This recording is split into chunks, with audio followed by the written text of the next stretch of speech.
For any crochet project, you're going to want to get yourself a pair of scissors, crochet hooks, a crochet needle, crochet thread.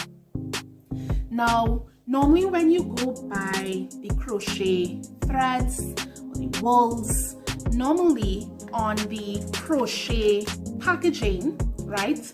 Normally when you pick it up, they have their little packaging on them. If you pay attention to the packaging, you're going to realize that they always tell you what size hooks to use for the particular threads that you pick up. You have the really thin ones, then you have these nice, you know, wool type crochet threads. And every time you pick one up, pay attention to the packaging and see what size needle or what size hook you're going to need when using that particular crochet thread. So for these threads that I have here, they recommend the 5.5 millimeter hooks.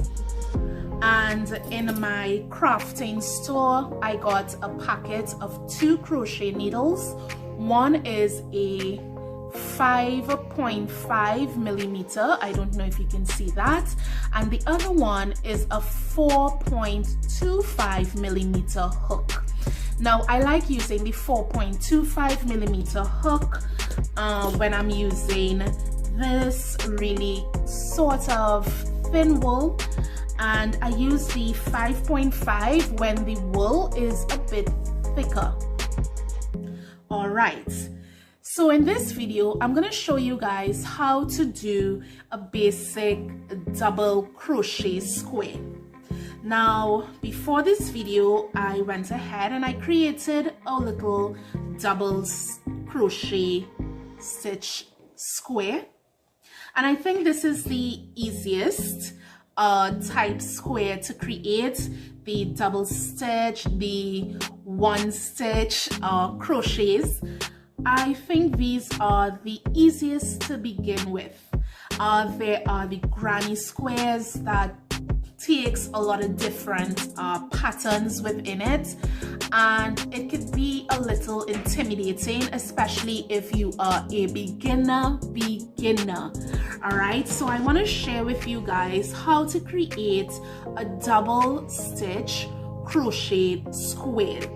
Now, the reason why I'm showing you this for our first video is because throughout this week we're going to be doing a few crochet projects throughout this week, and at the end of the week we're gonna use all our created crochet pieces. If you notice, at the middle of my crochet roll, you're gonna see a piece of thread sticking out. Now, sometimes what I've noticed, not all the crochet bundles come like this, right, with a piece sticking out in the middle. I don't notice it on all the crochet bundles I buy, but the few that I have picked up, they came with this loose piece in the middle. I would recommend starting to pull from the middle. This keeps everything neat and tidy, and you don't get a lot of tangling when you're pulling while crocheting. So I would recommend, if your bundle comes with a piece of your crochet thread sticking out at the top middle area there, I would recommend you pull that and you start crocheting from there. Every crochet starts with a loop. Now, my grandmother taught me how to crochet, and she used to call it the cowboy lasso. She used to say, you just need to make a cowboy lasso. Right? So it's basically, now I believe the technical term in crochet is a slip knot, but again, as I said, when my grandmother taught me how to crochet, she used to call it the cowboy lasso. So basically how she taught me, and I'm gonna teach you guys, I am just going to go a good way down, right? I'm going to pull, I'm gonna go under, so this is the thread here, and I'm going to just turn it down, take my loose end, go underneath, just pull it a little longer. It's always good to have a good length. Once you pull it under, you're gonna then just tie a knot. So you're gonna take that loose end and this piece right here, and you're just going to tie and create your slip knot, or again, as Granny says, that cowboy lasso. Right, so that's how I do mine. That's how Granny taught me, and it's just stuck with me. Anybody else try to show me anything else, I'm not gonna get it. So just simply pull your knot and voila.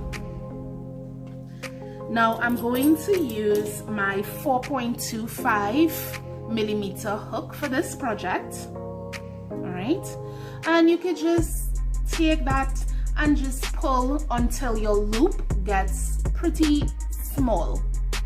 You don't want it too tight. So let's begin looping. Once you have your crochet hook within your loop at a nice loose but snug type of fit, you're gonna start. So you're gonna hold your crochet needle, and if you notice this excess crochet thread hanging here, I like to take my index finger and just place it between the loose thread and the string.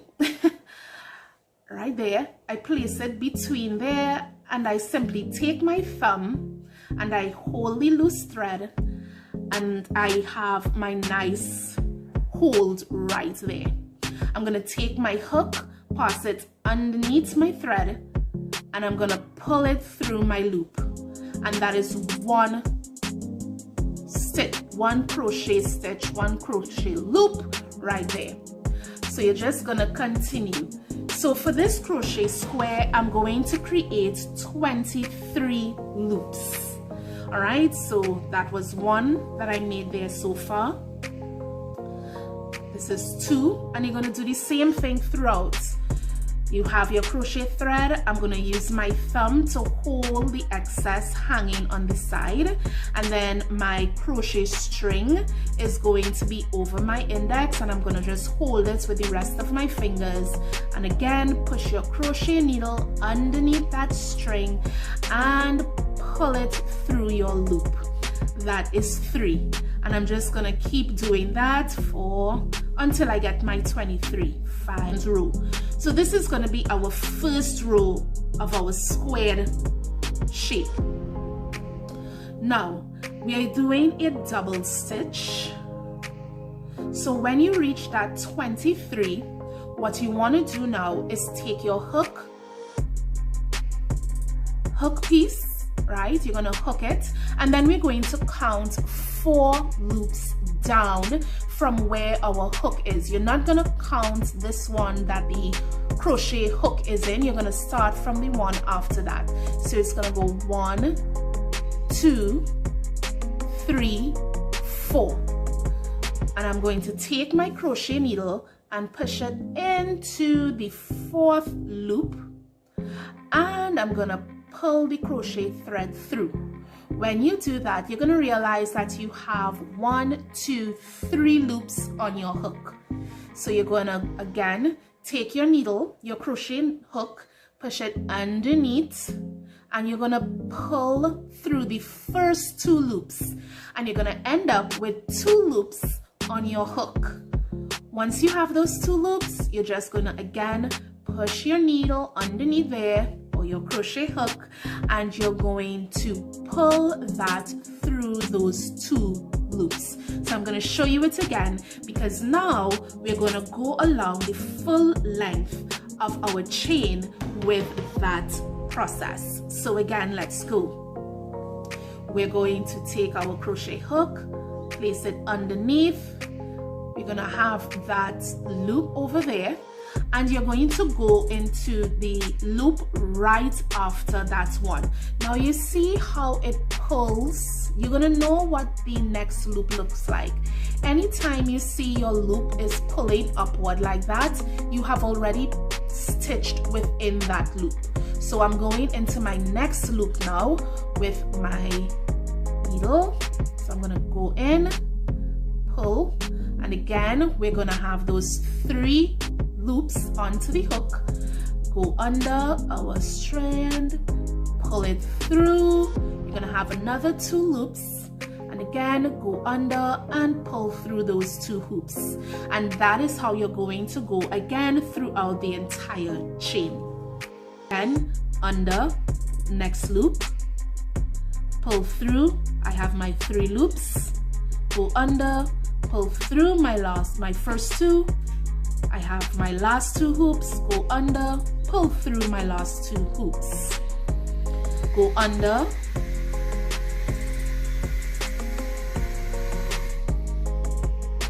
I have my 3 loops, go under, pull through my 2 loops, go under, pull through my last 2 hoops, pull out. I have my 3 loops, go under, pull through my first 2, go under, pull through my last 2. So far you're seeing that you're creating a very nice pattern right there. So again, go under, and I have reached my last loop on my chain, as you can see, and this is where I started off at the beginning when I created my first chain. So you're gonna go under, go into there, pull through, get your 3 loops, go under, pull through the first 2, go under, pull through the last 2. Now when you've reached the end, what you want to do is go under and pull through the loop that is on your crochet hook right now. So again, you're gonna go under and you're gonna pull through your loop and create 1. Once you've done that, simply turn your crochet creation to face you, and we're going to go we're gonna go back to the other end, and we're gonna do this until we have 10 rows. So now that we have our start, we're gonna go under and we're gonna go into the loop that is next to the one that is pulling, go under, and we're gonna pull through to get our 3 loops. Once you have your 3 loops, you go under and you just continue the process that you did at the beginning to get your first row. So beginners, do not feel intimidated if you find that I'm moving quickly. It's because I'm just used to it. As time goes by, you're gonna get used to it and you're gonna see how quickly you start to run through these basic and easy stitches. So we are almost at the end, right? So I am almost at the end, and there I am. Right, so I'm on my last loop, and let me rest this down flat so you can see what I'm talking about. Now if you notice, I'm on my last loop, but pay attention, look at this line. See where this line starts, the green, and going up, you're gonna realize that my loop is way off. This is the line forming here. And you're gonna realize that my second row is not in line with that. So this is what we're gonna do. So you're going to pull, and right on the side here, you're not going back into this loop, you're going onto the side. There's a hole, see that right there? You're gonna go into that and you're gonna pull through like you've been doing all the time with the 3 loops on the hook, and then you pull it through the 2. And if you notice now you have that nice straight edge. See that? Once you've done that, loop, pull to get that one, turn, and now we're gonna go all the way across to create our next row. So far I have row 1, row 2, so I still have 8 rows to go. hook into my loop, pull, hook, pull, hook, pull, hook into my next loop, pull, hook, pull, hook, pull, hook into my next loop, pull, hook, pull, hook, pull. Now as you go along, it's gonna be easier for you to spot the areas you have to put your hook through. So for instance, this is my next loop that I have to go into, and as you see, it's easier to spot as you go along. When you start your first chain, it's a little difficult to see, especially when you're making your first row. It's a little difficult to see the next chain, but as soon as you make your row, it gets easier seeing the areas, the other loops, or the holes. I should say holes, but they are really loops where you have to put your hook.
Okay, so I'm coming to the end of my last row, my 10th row, and I want to show you guys how you close off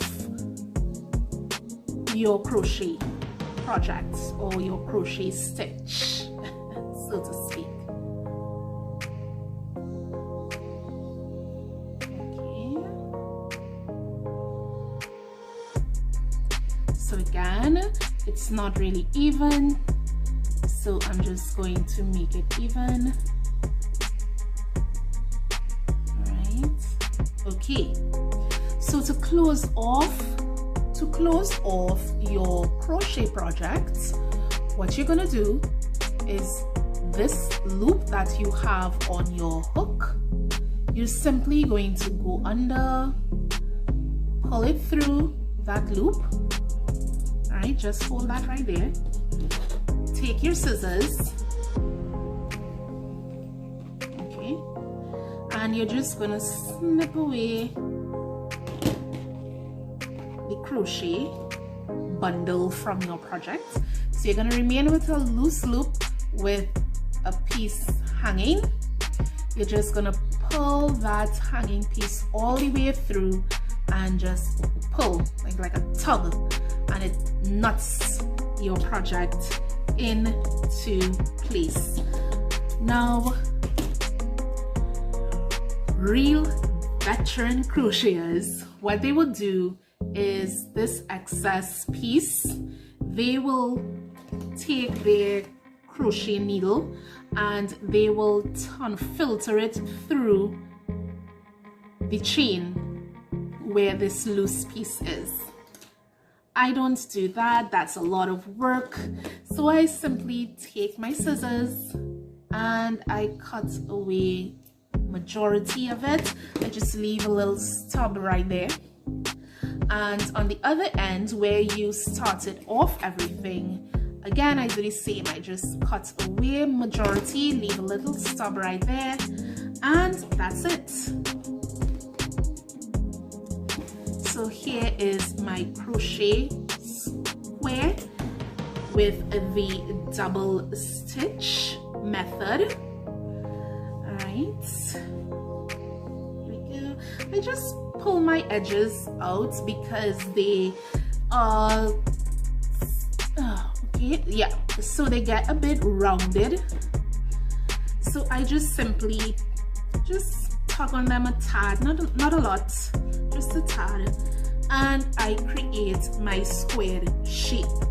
So I have 2 square shapes thus far. Alright, so I have 2 squares thus far, and these squares give you a really cool patchwork project. So that's why you see I'm using different types, different colors of crochet thread. Now you don't necessarily have to go with these ombre shade threads. I just wanted to go with them because I really love seeing colors when I'm crocheting. You can actually go with solid colors. So you can use like a solid red crochet thread and a solid yellow crochet thread, and you can make red crochet squares and yellow crochet squares. So you go ahead and create your squares. I am going to make 10 squares. So I'm going to make 15 squares. So I'm going to make 10 out of this particular crochet pattern, this ombre crochet thread here. I'm gonna make 10 out of these, and I'm gonna make 5 out of this deeper ombre crochet thread. So that'll give me my 15 pieces. Once I have all my 15 pieces, I'm gonna show you guys how you can stitch all your crochet squares together and make one really nice piece of crochet fabric. For my die-hard beginners, you go out there, get yourself some crochet hooks, get yourself a crochet needle, make sure you also have a scissors, and those are going to be your basic crochet tools. Also, if you go to your craft store and they have the different crochet threads, go ahead and pick your favorite colors that you wish to work with. And again, before you buy the needles, pay attention to your crochet packaging. Again, as I said, depending on the thread that you pick up, the packaging is actually going to tell you what size crochet hooks work well with the threads that you pick up. Once you know the hook sizes to pick up for the threads that you picked up, go ahead and buy your crochet hooks. As I said, my crochet hooks came in a pack of 2, and I got a 5.5mm crochet hook and I got a 4.25mm crochet hook. So you may see packaging with 2 in it. You may see packaging that has probably about 4 or 5. Pay attention to the measurements of your hooks when you're picking them up, because some packages has 4 or 5 in them and all 5 are the same size. If you're picking up a package that has 4 or 5 crochet hooks in it, make sure that the 5 hooks are all different sizes, because it comes in handy for different projects and different thread. So guys, have fun again, and until next video, deuces.